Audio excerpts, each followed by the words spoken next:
베드로전서 3장 8절입니다.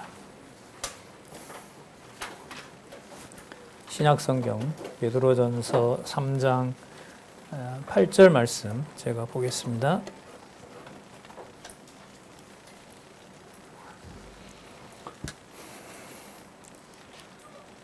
마지막으로 말하노니 너희가 다 마음을 같이하여 체휼하며 형제를 사랑하며 불쌍히 여기며 겸손하며 악을 악으로 욕을 욕으로 갚지 말고 도리어 복을 빌라. 이를 위하여 너희가 부르심을 입었으니 이는 복을 유업으로 받게 하려 하심이라. 네, 일단 9절까지 함께 봤습니다. 네, 우리 교재는 베드로전서 교재는 우리 성경강론 18권입니다.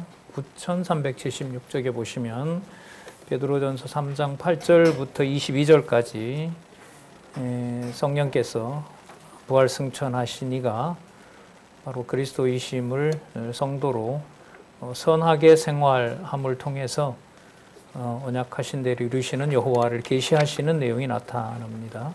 제 관심은 그 선한 생활이라는 게 무엇인지를 우리가 22절까지 관심을 가지고 살펴볼 필요가 있겠죠.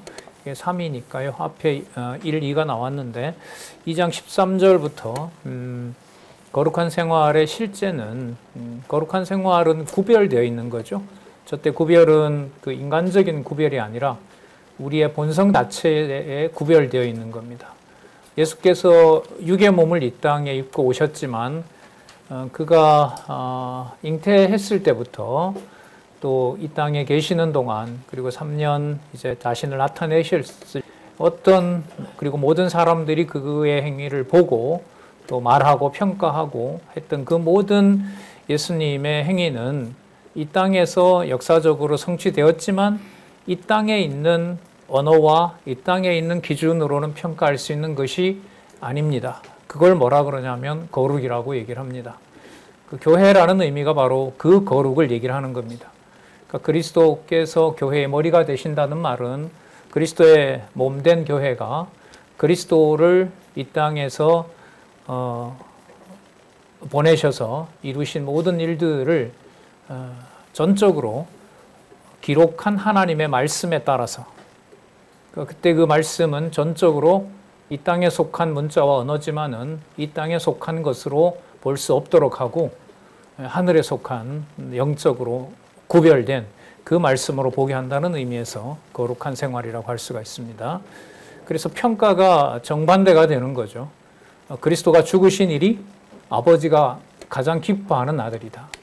이는 내 사랑하는 자요 내가 그를 기뻐하노라 라고 한 그 말씀의 결과는 이 땅에서 아버지가 정한 바로 죽음을 구약의 모든 제사의 요건을 충족시키면서 죽으실 수 있는 유일하신 분, 바로 그 그리스도가 거룩하신 분이고 그분의 그 사역으로 성취된 것이 에클레시아죠.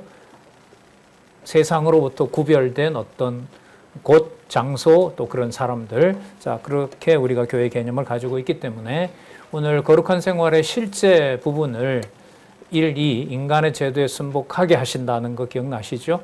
그리고 그 인간 제도의 순복함의 핵심이 뭐였냐 하면 아무리 악하게 보이는 자라 하더라도 그 통치자 손에 선과 악을 판단하는 기준을 하나님이 두셨다는 겁니다. 이제 그 시대마다, 그 경우마다 다르지만은 그 모든 것을 그리스도께서 당신의 모든 것을 십자가에 죽으시면서 아버지의 뜻대로, 그런 면에서 보면 로마 제국은 로마 제국대로, 바리새인들과 사두개인들과 장로들은 자기네들의 정한 대로 자기네들 기준으로 죽이는 것이 좋으니까 그리스도를 죽였죠. 자, 그것이 하나님께서 주관해 가시는 것이다. 하지만 거기에 대해서 베드로 전서에도 나오는 거죠. 하나님께서 반드시 그리스도를 이 땅에 약속대로 보내셔서 뭐 하신다? 심판하신다라는 현장이죠. 그러니까 가장 부당하게 보이는 현장에서 하나님의 심판으로 가장 의로운 것이 무엇인가를 계시하는 사건이 이 투쟁과 관련해서 여러분 베드로 전서의 거룩한 생활이라고 보시면 될 것 같아요.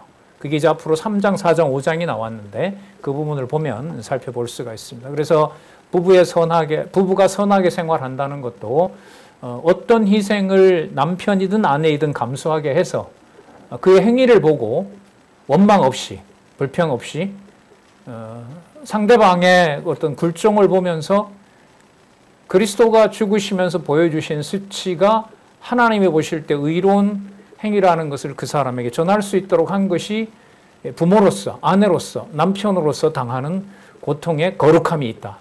이게 25절까지였습니다. 3장 7절까지였습니다. 자, 그러면은 성도는 또 그 개인 각 성도들에게 이제 연관을 시키는 거죠. 큰 국가의 어떤 그 권력 아래에서, 그리고 가정 안에서, 그리고 각자의 성도 생활 안에서, 여기는 뭐 성도간일 수도 있는 거고요. 또 모든 사람과의 관계 속에서 자, 선하게 생활함. 그러면 저 선은 어디와 연관을 꼭 시켜야 될까요? 거룩한 생활과 연관을 시켜야 됩니다. 그리고 그 거룩의 주체는 오직 누구요? 그리스도. 네, 그리스도. 이 땅에 이루신 거지만 이 땅에서 평가될 수 없는, 그래서 야고보서하고도 연관이 되죠. 세속적 기준으로 평가할 수 없는 거룩함. 거기에 저희들이 조금은 고민을 가지고 평상시에 우리가 많이 던져보지 않았던 질문들을 성경은 살았고 운동력 있는 말씀이 드러내시는 바로 그런 우리가 시간을 같이 보내고 있다고 생각을 합니다. 아까 우리 9절까지 읽었는데요. 9절에 악을 악으로 욕을 욕으로 갚지 말고 도리어 복을 빌라. 이거 예수님께서 마태복음 5장에서 5장 그 이른바 산상수훈이라는 팔복 얘기 나올 때 보시면 복의 제일 마지막이 뭐냐면 고난을 받을 때 그것이 아버지께 너에게 뭐가 된다? 복이 된다. 그 말씀으로 마치는 부분에 이게 나오죠. 악을 악으로 욕을 욕으로 갚지 말고 도리어 복을 빌라. 이를 위하여 너희가 부르심을 입었다. 자, 그리고 이는 복을 무엇으로 받냐? 그럼 이때 복이라는 것은 뭐냐면 악을 악으로 갚을 수 없는 거룩함이 있는 겁니다. 근데 이 양상이 어떻게 드러날지 몰라요. 대놓고 악행을 당하면서 손해를 당하면서 그 스데반처럼 아버지여 저들을 긍휼히 보아 주십시오라고 죽을 수도 있고요. 그냥 침묵 속에서 저주하지 않고 죽을 수도 있고요. 나를 어떻게 이렇게라고 하는 서운함을 가지고 죽을 수도 있어요. 그 양상은 그 거룩의 본질이 그리스도에게 있기 때문에 어떤 모습으로 드러날는지는 알 수 없습니다. 이게 제가 강조하는 게 아니라 성경에서 이제 여러분 나중에 베드로 후서 지나면은 그 다음 내용이 뭔가 하면 요한 1, 2, 3서잖아요. 그죠? 요한 1, 2, 3서에 가면 바로 이 맥락에서 가정에 구체적인 사람 이름을 거론하면서 그 이종 사촌들과의 관계 속에서 태초부 있었던 생명의 말씀을 그대로 지금 오늘 여기서 나온 대로 악을 악으로 욕을 욕으로 갚지 않는 거기에 살아계신 생명이 있다는 사실을 이종 사촌들 관계 속에서 가르쳐줘요. 그러면 그게 이제 가정교회에서 지난 시간에 말씀드린 것 같은데 저부터라도 저는 아버님이 계시고 또 태어나자 그게 교회 마룻바닥이었는데 기억이 이른바 모태신앙이라는 것 속에서 가장 큰 갈등은 기독교 가정이 왜 이렇게 다투어야 되느냐, 왜 갈등이 일어나야 되고 때로는 이게 믿는 가정이냐라고 할 정도로 저도 느끼고 주위에서 많이 보면서 참 많은 갈등이 있었습니다. 그러니까 저걸 고쳐주세요라고 수없이 기도를 했지 그리스도가 살아계셔서 말씀으로 통치한다는 건 상상할 수도 없었습니다. 지금 와서는 그것을 말씀으로 글자를 읽는다고 해서 그 마음이 다 풀어지는 것도 아니에요. 그리고 더 깊은 질문을 드리면은 마음을 풀어주고 마음을 평안하게 해주는 게 기록의 목적이냐? 우리 아까 장로님 강론에도 보시면은 음란한 여자 얻어서 음란한 자식을 낳으면 음란한 자식이 뭐가 되죠? 언약 자손이 안 되는 거거든요. 그래서 북이스라엘 버린다라는 거잖아요. 그런 이제 호세아가 그런 자식을 낳을 때마다 하나님의 자녀가 주셨습니다라고 찬양할 수 있을까요? 얼마나 불편하겠어요? 근데 불편하지만 확실한 건 뭐냐면 이처럼 내가 북이스라엘을 뭐 해버린다? 멸망시킨다는 거예요. 하나님 살아계신 것과 하나님의 영광을 드러낸다는 것이 우리의 기준으로 접근을 할 수가 없습니다. 특히 히브리서 11장 이후부터 야고보서 베드로전서를 지나면서는 이 거룩이라는 말이 계속 나오는데요. 이 거룩한 생활이라는 것은 교회 생활의 실체 아니겠습니까? 이 육의 몸으로 이 땅에 왜 이런 모습으로 태어나게 했지? 이걸 여러분들도 또 저도 같이 우리 야고보서에서부터 세속주의에 대한 배경, 저 세속주의의 배경은 좀 연결을 시키면 야고보서에서는요, 맹세하지 말라는 거였어요. 이 땅에 어떤 것으로도 이 땅에 이룰 것이 없기 때문에 이 땅에서 뭐 하지 말라? 맹세하지 말라. 아멘. 저것은 하나님의 뜻이 아니지 이렇게 내가 평가했다면은 아니야, 그건 하나님의 뜻이야. 그 내가 하나님의 정한 뜻을 거역할 수 없는 내 자신을 보고 그건 아니지. 이 모든 것이 하나님이 정한 뜻이지. 예스, 아멘 이렇게 되는 거거든요. 그 사이에 중간지대는 없다는 거예요. 맹세할 수 없다는 거죠. 그럼 그리스도의 거룩함은 어디에 있는 것이냐면 주어진 모든 삶을 그리스도 안에서 동일한 고난을 요한 1, 2, 3, 4에 가면 장로님들 이름을 거론하죠. 오네시모를 거론하면서 그 받는 고난이 이 땅에 속하지 않고 우리가 눈으로 보았고 손으로 만졌고 귀로 들었던 바로 그 그리스도의 생명이 창세전의 영원한 생명으로 있었던 것이다. 이렇게 하면서 그 세속주의에 대한 배경 다음에 투쟁을 하늘에 속한 영원한 생명과 연관시키면서 투쟁 내용들이 이제 15가지 그렇게 진행이 되거든요. 그 일관된 의미를 가지고 한번 보도록 그렇게 하겠습니다. 10절 볼까요? 접속사가 나오죠.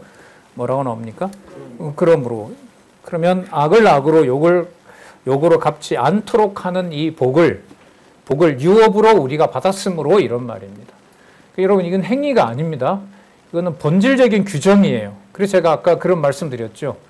왜 그런 과정에 그런 일이 기독교 과정에 일어났어야 되느냐. 그건 극히 내가 상처받은 내 기준의 상처인 거죠. 그리스도의 통치를 이 진리의 말씀, 베드로 전서로 보면 베드로가 보낸 이 말씀만 절대 진리라고 받지 않고 다른 어떤 기준으로 자기 몸을 불사름에 내어줄지라도 사랑이 없으면 뭐라 그러죠? 아무것도 없다. 여러분, 이걸 실제로 누가 행했냐 하면은요, 로마 제국 군인들의 정신교육이 스토아 사상이었어요. 그 스토아 사상은 뭐냐면 엄청나게 절제된 훈련을 시킵니다, 평상시에. 그래서 로마 군인들이 죽을 때 절대로 비굴하게 죽지 않아요. 원망 없이 죽어요. 그걸 자연의 섭리로 받아들이거든요. 그 요한 사도행전 17장에 보면 에비구레오와 스토이고라고 나오죠. 그 바로 스토이고가 철저한 자기 관리의 금욕주의를 가지고 실천합니다.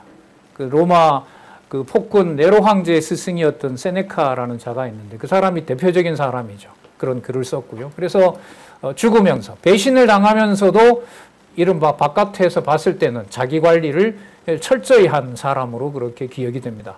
거기에 대해서 고린도 전서 13장 3절은 그거 뭐다? Nothing. 아무것도 아니다. 아무것도 아니다. 아가페. 하나님께서 그리스도 안에서 완성해 놓은 사랑은 아무것도 아니라는 거죠. 그럼 다르게 말하면, 좀 자주 비유를 듭니다만은, 구리동전 2개를 드렸던 그 과부에 대해서 그리스도는 앞에서 많이 드린 부자와 구리동전 2개를 드린 그 연보에 대해서 누구 것이 더 크다고 얘기를 하시죠? 부자가 더 많이 냈다 그러나요? 아니죠. 구리동전 2개 드린 과부가 더 많다라고 평가를 하는 겁니다. 그러니까 이 세속적인 기준에서부터 벗어나서 교회 생활을 그런 부모가 그런 고생을 해서 이렇게 이 땅에서 진리의 말씀을 만나도록 해주는 과정이었고 그때 그렇게 풀리지 않고 이른바 자식에게 때로는 부모에게 뭐 부모만 그랬겠습니까?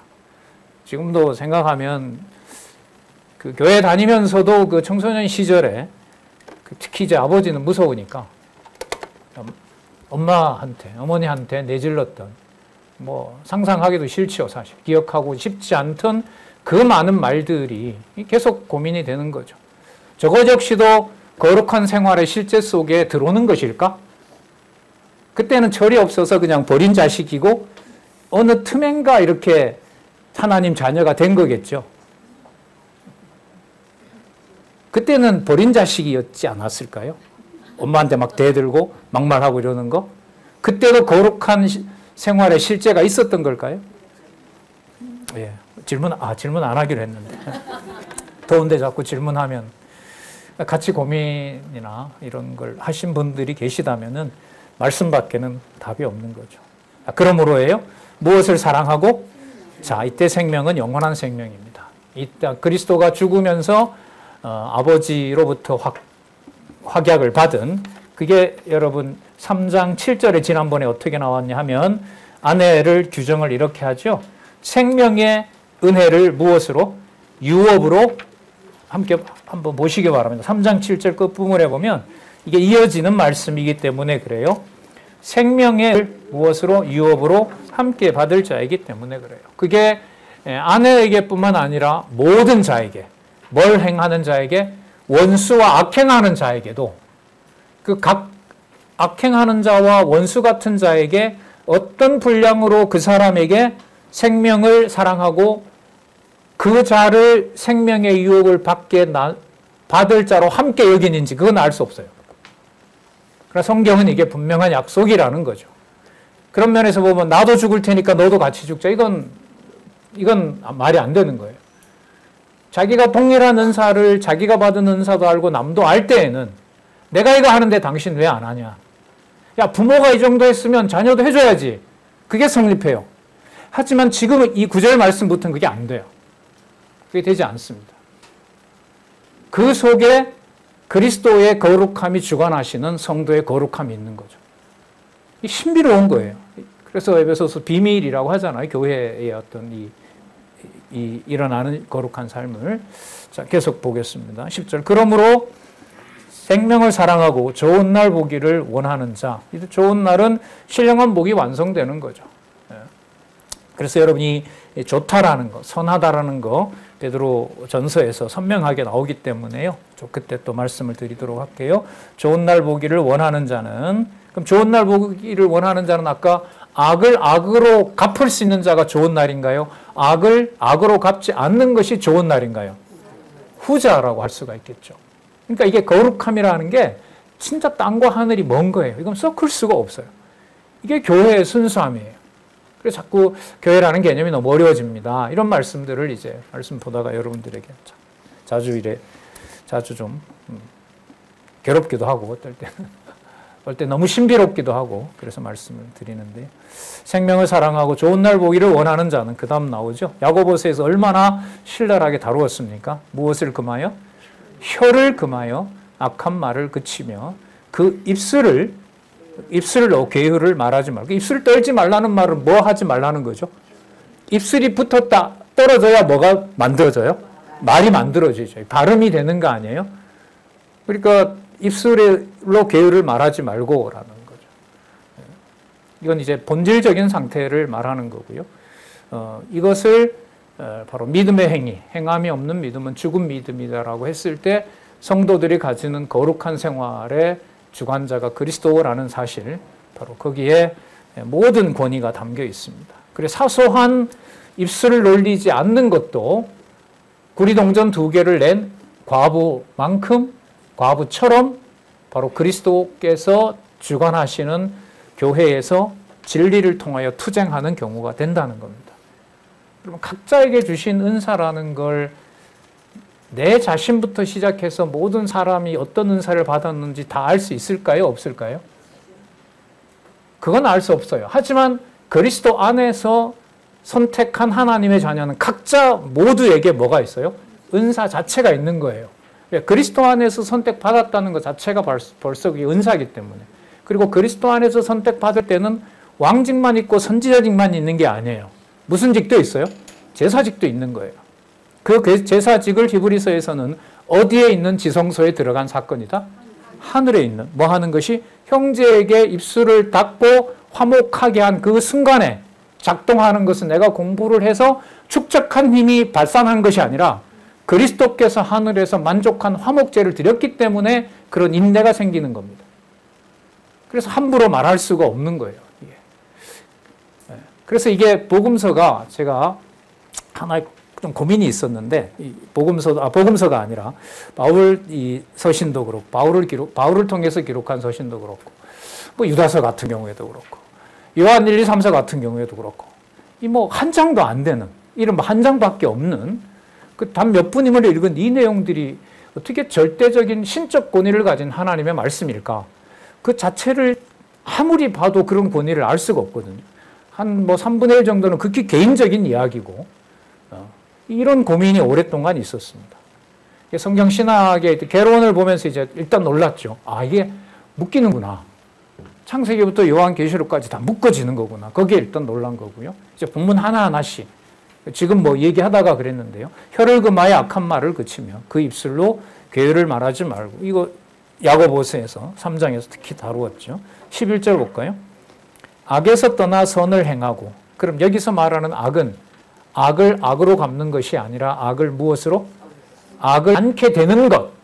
그게 여러분 선이라고 할 수가 있겠죠. 악에서 떠나는 것이고요. 선을 행하는 것이고 그 다음에 연결이 됩니다. 무엇을 구하여? 화평이 여러분 평화 아닙니까? 샬롬이잖아요. 주 예수 그리스도의 은혜가 은혜와 평강이 너희 무리와 함께 있을지어다. 평강은 예루살렘을 말하는 거고요. 시온성을 말하는 거고요. 히브리서 12장 22절에 나왔던 어디에 있는 교회와 총회? 하늘에 있는. 아벨의 피로는 절대로 말할 수 없는 아벨의 피보다가도 순결한 그리스도의 장자의 총회가 있는 곳. 바로 그것이 바로 하늘에 있는 시온성. 거기가 바로 화평이 이루어지는 거고요.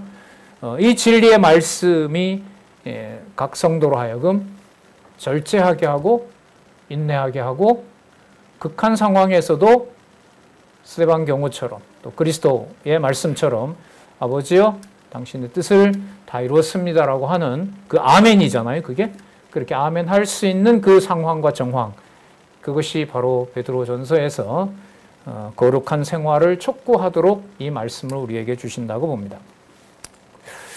화평을 구하여 이를 쫓으라. 왜냐하면을 넣어도 돼요. 그 근거가 뭐냐면 누구의 눈은? 주의 눈은 의인을 향하시고 그의 귀는 그가 누굴까요? 주이시겠죠. 주의 귀는 저희 강구에 기울이시되 또 주의 낯은 악행하는 자들을 위하여 자들을 향하시니라 하였느니라. 시편 34편 말씀이죠. 여러분 여기 주는 이스라엘 성경은 여호와로 번역하고 있습니다. 제가 그 209개, 209개 지금 여러분에게 제시했던 바로 그는 여기 여호와라는 개념이 들어옵니다. 시편 34편에 여호와로 기록했으니까 이거는 당연히 여호와로 썼어야 되는 거죠. 그런데 이게 유럽 번역 역사에서 감추어졌다는 거죠. 놀랍게도 그 카톨릭에서 성경 번역하면서 요즘 제가 신문에 쓰고 있는데 이 여호와를 없애버리고 성경의 통일성의 근간을 가장 기본적인 일이 사라지게 된 거죠. 그래서 우리가 성경 신학 이렇게 전할 때도 신약 성경에 여호와가 한마디도 없는데 여러분은 그런 질문 안 받으셨는지 모르지만 신약 성경에 여호와가 하나도 없는데 왜 여호와 계시냐? 예. 이제는 말할 수가 있겠죠. 여호와 있다. 수백 번 나온다 거기에. 예. 그게 번역상의 문제이다라고 할 수 있죠. 우리 뭐 번역상의 문제보다 주 이러면 여호와시라면 시편 34편에 뭐 하신 대로? 여호와는 언약대로 성취하시는 분이잖아요. 그럼 여기에 시편 34편 15절 16절이 여기에 이루어졌다고 하면 뭐 하신 대로? 언약하신 대로 뭐 하시는 거죠? 성취하신다는 내용이 바로 여기에 나타난 거예요. 그 내용은 의인과 악인을 누가 심판하신다? 여호와께서 심판하신다는 뜻인 거예요. 그러면 악을 악으로 갚지 않게 하고 원수를 원수처럼 대하지 않게 하고 그렇게 하시는 여호와께서 언약대로 그것을 이루시면서 베드로전서의 주제인 무슨 생활을 하도록 촉구하신다? 거룩한 생활을 촉구하게 하신다는 거죠. 여러분 가정교회에서 부모니까 참아야지. 저도 아버지가 잘 해주지도 못했는데 저렇게 투정하는 애를 나는 왜 서울 가서 공부 못하게 했어요? 뭐 왜 유학을 안 보내줬어요? 그럴 때 사실 부모 마음 찢는 거 아니에요, 사실? 오직 자기 욕심에만 그거 해서. 부모 입장에서는 또 방어를 하죠. 그래서 내가 널 어떻게 키웠는데 그따구 소리를 나한테. 서로 이제 상호 뭐 하는 거죠. 이게 경론을 벌이는 거잖아요. 그 모든 상황에서 교회의 거룩성을 베드로전서는 찾게 해주는 거예요. 어느 정도까지 참게 했고 어느 정도까지 절제하도록 했는지, 자녀든 부모이든 그 부모한테 그렇게 나면은 집에 못 들어가죠. 너무 창피해서. 야, 이렇게 해주는데 이게 지금 자식으로서 할 소리냐. 그러다 이제 그런 게 괴로워서 이제 친구를 좀 세상에서 이제 내 마음 이해해주는 친구 만나면 또 몇 달 혹은 몇 년 또 돌아오는 거죠. 자, 그렇게 됐을 때 거기에서 우리의 거룩한 생활의 실제, 이 땅에 속하지 않는 영적인 본질이라고 하는 것이 분명히 있다는 사실을 베드로전서는 지금 그 진리가 있다는 사실을 우리들에게 촉구해주고 계신 거죠. 여호와 언약대로 이루신 여호와의 눈이 의인을 향하시고, 이때 의인은 뭐로 갚지 않는 자, 악을 악으로 갚지 않는 자. 그걸 누가 아신다는 거예요? 여호와께서. 그러니까요, 이렇게 보면 누구 이름을 보존하기에 가장 좋은 생활이 교회 생활의 본질일까요? 여호와의 이름. 그렇죠. 여호와 계시가 성경 전체 주제가 맞는 거예요. 저게 가장 최선이기 때문에. 그리고 이 땅에서 성취되지만 이 땅에서는 어떤 문헌과 어떤 근거로도 찾을 수 없게 되기 때문에, 이 세상에 없는 거기 때문에. 그러니까 어떤 것이에요? 거룩한 것이죠. 그 거룩한 것을 그대로 옮기면 에클레시아, 그게 바로 교회. 사도행전 1장 12절부터 교회, 성령께서 교회를 설립하시고 교회를 승리케 하시는 내용이 이루어지는 겁니다. 그의 간구는 저의 간구에 귀기를 의시되, 그 여호와께서 잊지 않으셨다는 거죠.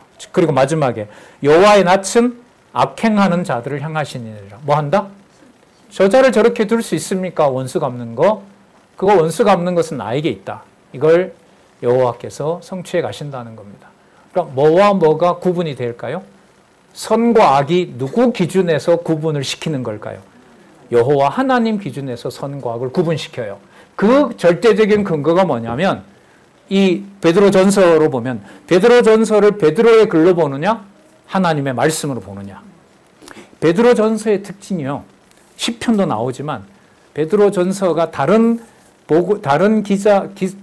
기록들과 다른 점이 뭐냐면, 내가 사도 바울 글도 인용하고 다른 글도 인용한다라고 해서 성경의 통일성을 확증해 주는 게 여러분들 베드로전서예요. 그리고 이 베드로전서 다음에 나오는 베드로후서에 가면 경을 사사로이 뭐 하지 말라? 풀지 말라.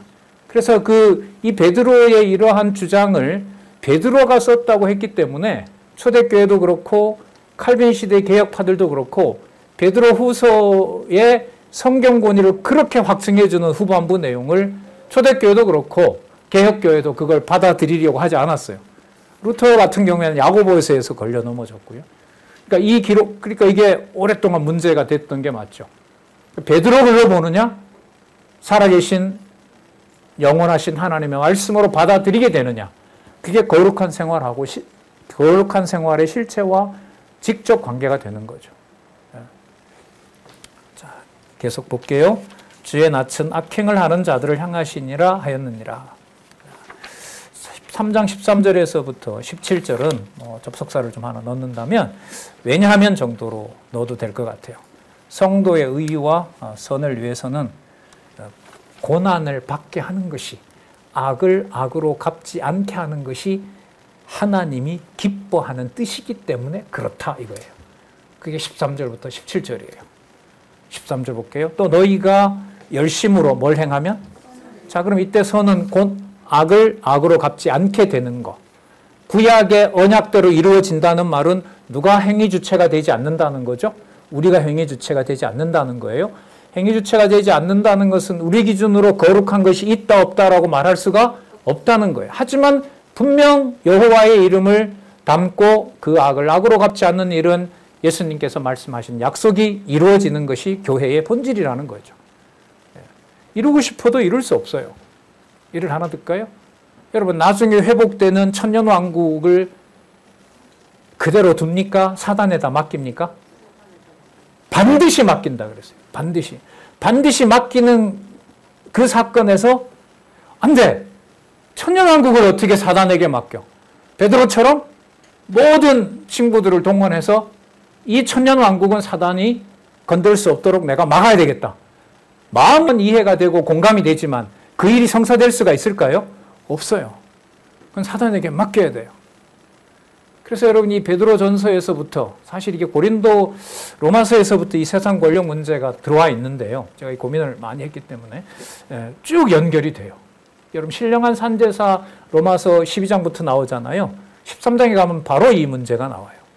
예수님을 죽인 로마 제국과 그들과 결탁해서 사도들을 죽인 이 악의 세력을 어떻게 볼 것이냐.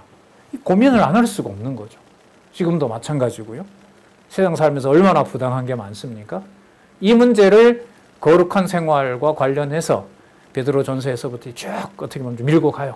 밀고 가고 유다서 마지막 절에 가면 나라와 권세와 영광이 있을지어다라고 얘기를 하고 계시록의 5장 21절에 가면 영광과 정기와 권세와 힘과 능력과 펼쳐지게 되는 교회 승리가 요한계시록에 가서 완성이 돼요. 답답하지만 가야 돼요. 답답하지만 풀 수 없어요. 하지만 그 답답함이 여호와의 이름을 찾기에 가장 좋은 조건으로 만들어 놓은 거죠. 그러니까 호세아도 그런 맥락에서 이해가 되죠. 아, 왜 하필 이런 방법으로? 아무리 그래도 그렇지 주권을 꼭 이렇게 써야 되나? 그건 해결할 수가 없어요.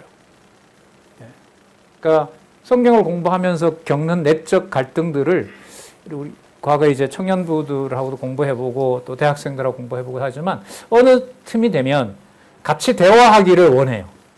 대화한 게 뭔가 깨달아서 대화한 것도 있는데요. 깨달은 내용이 현실과 조화가 될까요? 안 될까요? 너무 안 되는 거예요. 강의실부터 시작해서 책에서도 그렇고 어디에다가 이렇게 들어밀 틈이 없는 거예요. 이 말씀이. 또 다른 기독교인들하고 대화를 하면 대화가 돼요? 안 돼요? 안 돼요. 두 마디만 하면 싸워요. 거기에 오는 이 이른바 좀 인간적으로 스트레스, 거기에서 오는 괴리감. 이걸 우리가 한 청년 세대들 한 7, 8년 동안 거의 10년 돼 가는데요. 이렇게 코로나 기간까지 못했었는데 좀 회복이 됐으면 참 좋겠다 싶은 생각이 듭니다. 대화할 수 있는. 자, 계속 볼게요. 또 너희가 열심으로 선을 행하면 누가 너희를 해하리요? 자, 볼게요. 그 선을 행하면 누가 해할 수 있다 없다? 없다. 그러니까 악을 행하는 자가 악행을 나한테 해서 교회의 거룩함을 외적으로 훼손한 것 같은데 그렇게 한다 한들 거룩함을 훼손할 수가 있다 없다? 없다는 거예요. 자, 그 다음 나오는 말씀을 보자고요. 14절. 그러나 그게 훼손할 수 없지만 현실은 뭐예요? 이게 고난이잖아요. 자, 그러면 그 고난은 어떻게 되는 겁니까? 라고 묻는 거죠. 그러나 의를 위하여 무엇을 받으면? 고난을 받으면 뭐 있다? 복이 있다. 그럼 아까 생명의 유업을 함께 받을 자는 이 3장 13절 이후부터는 어떤 복을 말하는 거죠? 의를 위하여 뭘 받는 거? 의를 위하여 고난 받는지 안 받는지 어떻게 할까요? 이런 게 난제인 거죠. 아까 고린도전서 13장 13절에 자기 몸을 불사름에 내어줘도 사랑이 없으면, 아가페가 없으면, 하나님으로부터 비롯하고 그리스도 안에서 낳지 않으면 그건 어떤 것도 의가 될 수 없다는 거죠. 아무것도 아니라고 얘기를 하는 겁니다. 그래서요, 우리나라 어떤 번역은요, 고린도전서 13장에 불사르메를 빼고 번역한 성경이 있어요. 우리나라 성경에. 그 번역자가 엄청 부담되는 거죠. 그럼 뭐 하는 게 편하겠어요? 성경의 문헌에 손을 대는 것이 영적으로 보면 사단의 전략인 거고요. 인본주의적인 성향을 가진 자들이 함부로 성경 번역에 접근했다가 자기 스스로 더하거나 빼는 일이 벌어져요. 그 대표적인 게 여러분 로만 카톨릭의 6세기부터 시작되는 성경 번역이에요. 임의로 넘는 부분이 생기거든요. 개신교도 그렇죠. 개신교도 바로 성경 일부를 빼고 넣는, 또 단어를 바꾸는 그런 일들이 벌어지죠. 그거는 뭐 요한계시록 22장 18절 19절에 있는 대로 빼는 자는 천국에서 제외해지는 거고 더하는 자는 화가 더해지는 무서운 역사가 일어납니다.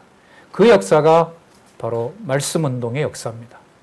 그러니까 선과 악을 우리가 바로 세우는 것이 아니라 진리의 말씀이 확증되면서 때로는 막 속이 터지는 억울함 속에 하나님께서는 그리스도를 통하여 선악을, 여기 보시면 뭐를 위하여 고난을 받는다 그랬죠? 의를 위하여. 예수님 약속하셨잖아요. 그의 나라와 그의 의. 이 의라는 개념이 참 이 무게가 너무 커서 말이죠. 우리 무엇인가에도 보면 의란 무엇인가라고 나오는데 상대적인 거 다 초월한다는 거 아니에요? 상대적인 진선미 다 초월하는 게 의라는 거죠. 그럼 이 의라는 것 다음에 깨닫게 되는 게 뭐냐면 거룩인 거예요. 그러니까 지금 여기 보시면 의를 위하여 고난받는 것에 베드로전서의 제목이 뭐냐면 거룩한 생활, 거룩성이 나오는 거라고 할 수가 있겠죠. 네. 고난을 받으면 복 있는 자니 저희의 두려워함을 두려워 말며 소동치 말고 너희 마음에 누구를 주로 삼아? 그리스도를 주로 삼아. 그 다음 볼게요. 뭐 하게 하고? 이게 여러분 거룩성이에요. 의와 거룩함, 고난받는 것은 분리될 수가 없다는 것이 베드로전서의 말씀입니다. 그리고 너희 속에 있는 소망에 관한 이유를 묻는 자에게 대답할 것을 항상 예비하라. 그러면 항상 뭐 하는 걸까요? 이게 어떻게 예비할까요? 어떻게 할까요? 아까 의를 위하여 고난 받는지 아는지를 내가 알아요, 몰라요? 모르는 거죠. 그리스도가 가르쳐 주신 의가 뭔지를 알아야죠. 우리로 말하면 칭의의 복음에 의한 양육. 로마서가 기본이고요. 로마서가 어느 날 그냥 나온 게 아니잖아요. 아까 말씀드린 것처럼 예수님께서 너희는 먼저 하나님의 나라와 하나님의 의가 나왔으니까요. 그러면 전체가 다 들어가요. 그 의를 위하여 고난받는 것의 의미를 알려면 예수님이 말씀하신 것부터 우리가 성경 완성된 걸로 말하면 성경 전체예요. 성경 전체. 지금 이게 투쟁이니까요. 후반부라고 할 수가 있겠죠.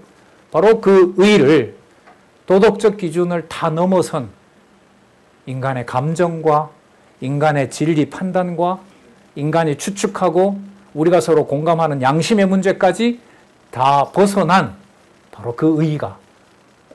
세상에서는 얘기가 그런 의가 세상에 어디 있냐.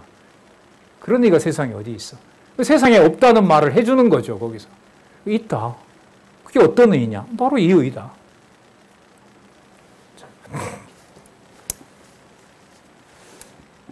너희 속에 있는 소망에 관한 이유. 그러니까 고난을 받으면서 이게 의롭다는 것을 확신하게 되는 소망. 고난을 받으면서 이 고난이 의로운 것이고 그리스도 안에서 의로운 것이고 그것이 반드시 그리스도가 오셔서 심판하실 것이라는 사실을 묻는 자에게 성경을 근거로 대답해야죠. 그럼 어떻게 대답하느냐? 베드로후서에 가면 이게 보강이 되죠. 창세기에서부터 홍수 얘기부터 나오잖아요. 홍수 얘기부터 그게 그래 된 것이 아니라 창세기부터 노아 홍수 사건부터 하나님의 의가 하나님의 심판이 드러난 것이다. 그게 베드로후서에 나옵니다. 자, 너희 속에 있는 소망에 관한 이유를 묻는 자에게 대답할 것을 뭐하고? 항상 예비하고. 아까 장로님 항상 예비하다 보니 일하러 갔는데 딱 전직 목사가 딱 등장하는 거 아니겠어요? 장로님 일할 때 보면 되게 거치신데 그때 보면 좀 참으신 것 같아요. 저 같으면 한마디 더 물어가지고 일은 못하고 오더라도 복음은 전할 수 있는데 농담입니다만은 항상 그런 방식으로 하나님 준비해 놓으시죠. 어느 누구보다가 비교할 수 없는 많은 시간을 말씀을 듣고 생활하게 하는 여러분들과 저에게 남아있는 몫입니다. 지금은 이렇지만요. 서서히 저희 호크마에 혹은 우리 또 저기 본당에 어떤 인물들이 단체로 어떻게 올지 우리가 모르잖아요. 그때 왔을 때 연구원들 몇 명이 하는 것이 아니라 분반 교회학교 사경회 하듯이 수십 개 열어놓고 권사님들, 장로님들 성경 개론 소개하라고 얼마나 좋아하실까요? 안 좋으신 거. 마태복음 개론 구조 한 20분만 해주세요. 거의 다 하실 수 있죠. 아까 장로님 하시는 거 보셨잖아요. 그게 항상 준비해서 어느 특별한 사람만이 아니라 각자에게 주신 그런 믿음의 은사를 성취하도록 하는 약속의 말씀이라고 할 수도 있을 것 같습니다. 계속 볼게요. 항상 예비하되 그 다음에 무엇과 무엇으로 하래요? 온유와 여러분 말씀을 가르치는데 온유하게 가르치는 것과 아닌 것의 차이가 있습니까? 여러분 제가 온유하게 전합니까? 안 온유하게 전합니까?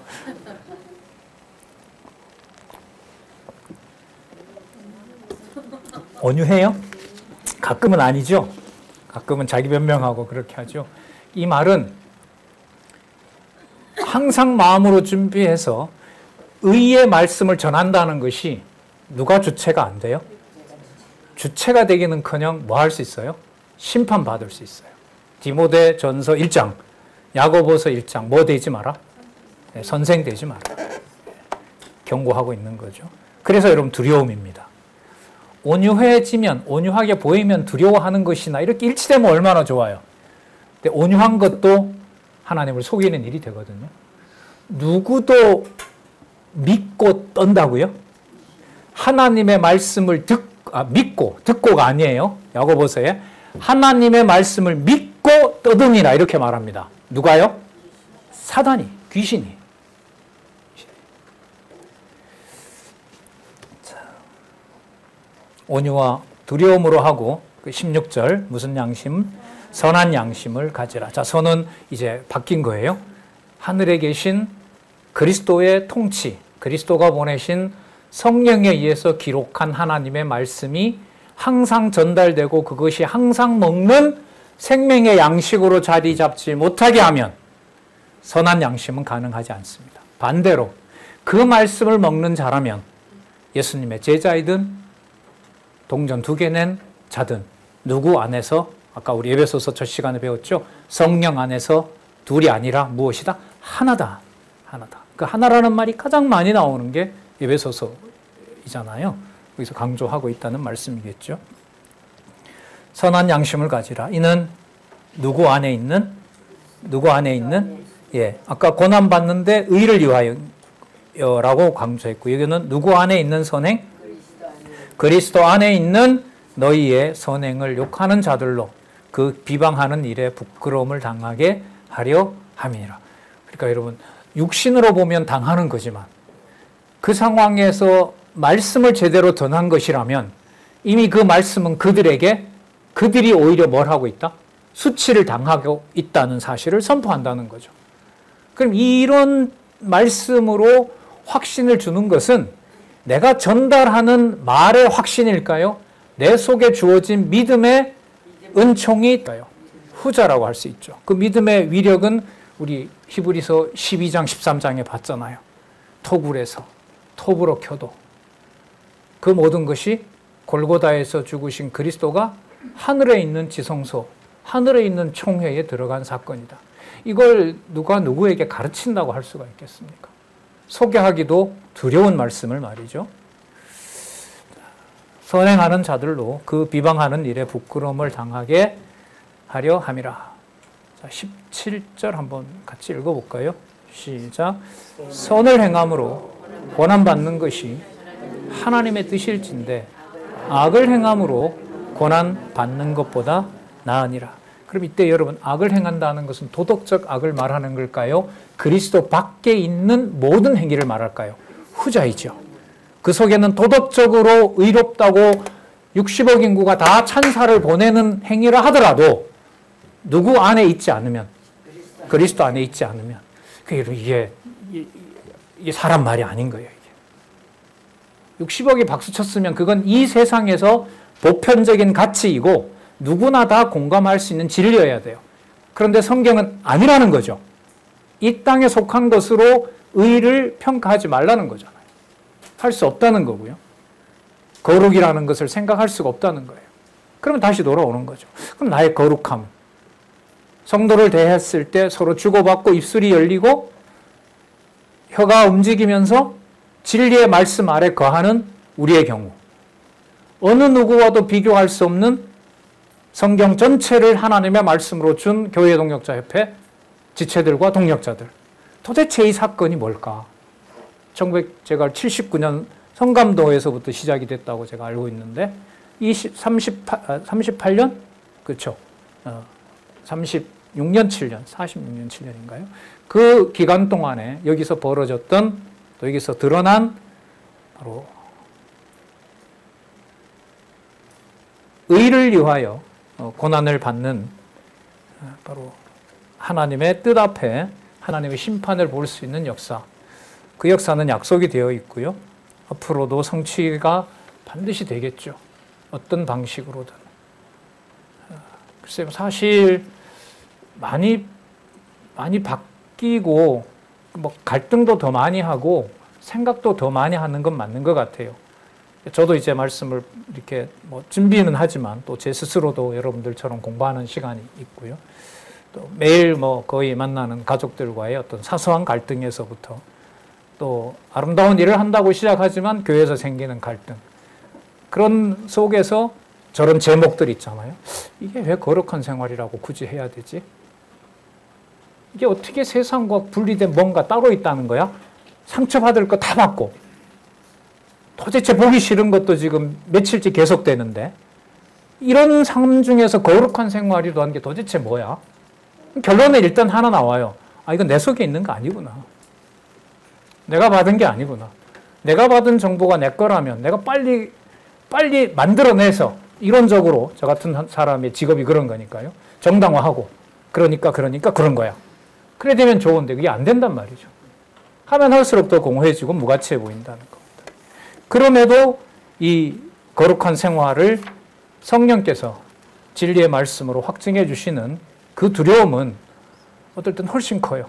근데 그 두려움이 누가 살아계신 증거라는 겁니까? 여호와께서 심판하고 있다는 증거고 그분이 살아계신다는 증거가 된다는 거죠. 3장 18절부터 22절까지 보시면은 불의한 자를 대신에 죽었다가 이거 누구 사건일까요?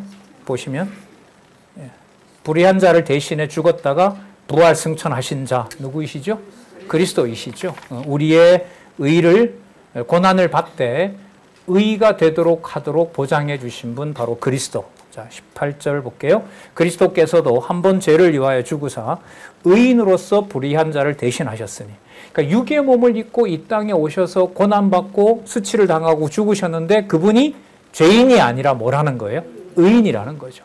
그러니까 이게 육의 몸을 입고 있어도 뭐가 가능하다? 의인이 가능하다라는 것을 확증해 준 사건인 거란 말이죠. 그게 여러분 지체들인 거고 가정에서부터 육체가 시작되는 그곳에서 시작되는 바로 의의 열매들이 거기에서부터 시작이 된다는 거 아니겠어요? 대신하였으니 이는 우리를 누구 앞으로? 하나님 앞으로 인도하려 하심이라. 육체로는 죽임을 당하고 영으로는 뭐한다? 살리심을 받았다. 영적으로 살림을 받았다는 것은 육체적 죽음을 초월하는 것이겠죠. 손의 이해관계를 다 벗어난 영역에 있는 그리스도 안에서 받는 고난, 그 의로움을 말하는 거고요. 19절 저가 또한 영으로 옥에 있는 영들에게 전파하시느니라. 당신이 낮아지셨을 때 그 상황에서 옥에 있는 자들에게도 바로 육체로는 죽임을 당하지만 영으로는 뭐한다? 살리심을 받았다. 내가 너희들이 온 게 너희들처럼 내가 저주받아 죽으러 온 게 아니다. 내가 죽은 것과 사는 것, 의와 불의를 내가 심판하는 자로 너희들에게 왔다. 그래서 그 노아 시대 때 자든 자들을 그리스도가 가서 심판하는 영적인 세계까지 심판하신다는 말씀인 거죠. 그들은 전에 노아의 날 방주 예비할 동안에 하나님이 오래 참고 기다릴 때에 순종치 아니하던 자들이라. 방주에서 물로 말미암아 구원을 얻은 자가 몇 명뿐이니 겨우 8명이라. 21절 물은 예수 그리스도의 부활하심으로 말미암아 이제 너희를 뭐하는? 구원하는 편이 곧 무엇이라? 세례라. 노아 당시에 바로 거기에 심판한 사건은 우리의 육의 몸을 죄 아래서 뭐 해버린? 죽인, 심판한 바로 그 사건을 영적인 죽음을 영적 내리시는 그리스도로 말미암아 됐다고 알려주고 있고요.